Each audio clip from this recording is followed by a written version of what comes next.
kutumikia taifa na wananchi wake. Kutumikia taifa na wananchi wake. Sema amen. Amen.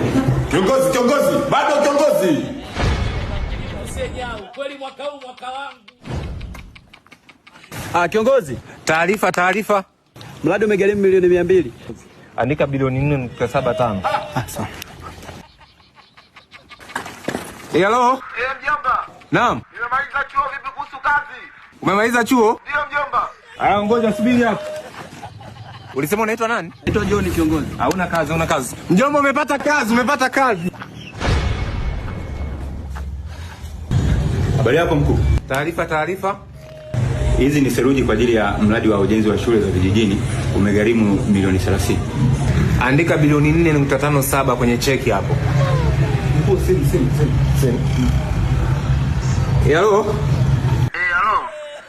Babu yako amekuja, yupo tu hapa, ametimiza miaka 90, hana shughuli yote ya kufanya. Babu, miaka 90.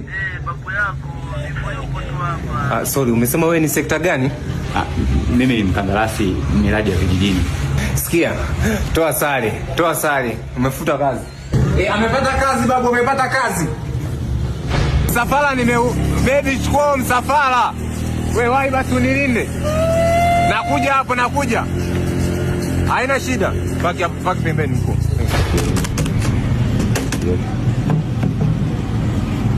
Hello?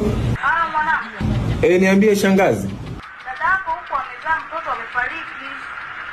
Dadangu gani tena? Yule aliyekuwa anafanya kazi Manguku pale. Yaani mkubwa. Manguku ni wauzaji wa vifaa vya bloka na emission, wanapatikana hapa Chunya mjini. Wana huduma nzuri sana.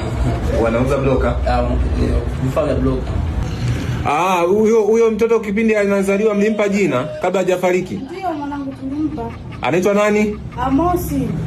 Amosi? Ndio.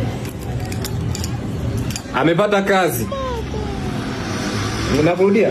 Kuna sekta yote iko wazi? Hamna mkuu. Wewe hapa unafanya nini? Mimi nakulinda wewe mkuu.